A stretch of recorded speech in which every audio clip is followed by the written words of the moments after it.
মিষ্টি আলু বা সুইট পটেটো আমি খেতে খুবই পছন্দ করি, স্পেশালি যে কোনো সময় আমার কাছে মনে হয় মিষ্টি আলু খেতে সবাই পছন্দ করে। ছোটোবেলা তো মিষ্টি আলু খুবই পছন্দের একটা মিষ্টি আলু ছিল, বাট এটা এখন লন্ডনে কিন্তু পাওয়া যায়। লন্ডনেরটা একদম অরেঞ্জ কালার হয়ে থাকে, একদম মানে অরেঞ্জ কালারের মিষ্টি আলু। তো আমি মিষ্টি আলুগুলোকে কীভাবে আমি ফ্রাই প্যানে বেক করি সেটা আজকে আপনার সাথে শেয়ার করবো। যারা মিষ্টি আলুর লাভার তাদের অনেক ভালো লাগবে। দেশের মিষ্টি আলু এরকম প্যাকেটে পেয়ে যাবেন, সুইট পটেটো নাম। সুইট পটেটোগুলো বাসায় এনে ভালো করে ওয়াশ করবেন। আর এগুলো খেতে কিন্তু অনেক মিষ্টি, অনেক মজা। সুইট পটেটো কিন্তু শরীরের জন্য অনেক ভালো।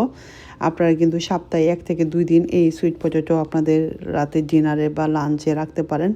তো আমার বাসায় প্রতি সপ্তাহে ধরেন 1 থেকে 2 বার খাওয়া হয়। তো আমি কীভাবে খাই সেটা আজকে শেয়ার করছি।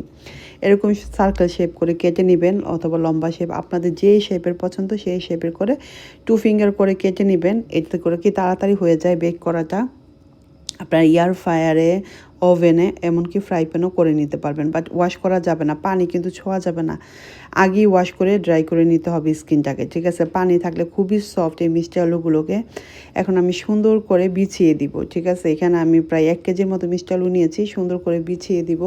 মিষ্টি আলু 7 to 8 মিনিটের ভিতরে এগুলি বেক মানে কুক হয়ে যায়, খুবই দ্রুত হয়ে যায়। আর খেতে অনেক মিষ্টি, অনেক সুইট।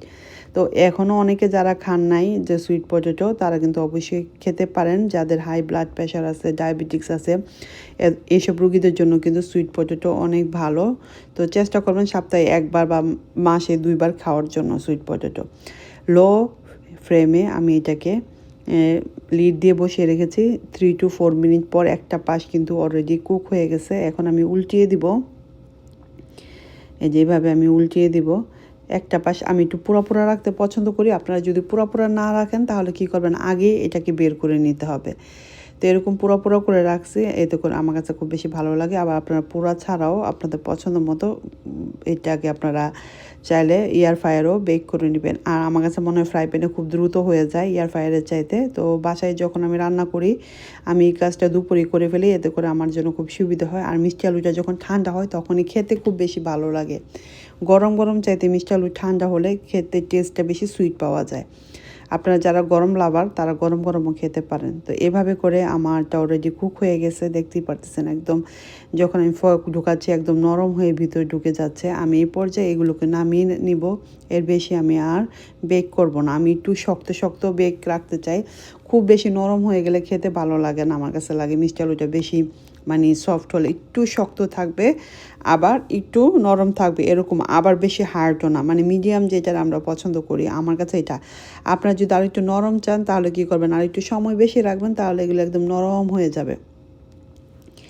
এই তো রেডি হয়ে গেল আমার মিষ্টি আলু। এখন আমি একটা প্লেটে ঢেলে নিব, আর এটা ঠান্ডা হলে আমি এটা খাবো। খেতে অসম্ভব মজা, আমার বাসার সবারই খুব পছন্দ। বাচ্চার বাবা, বাচ্চা, আমরা সবাই একসাথে বসে খাই।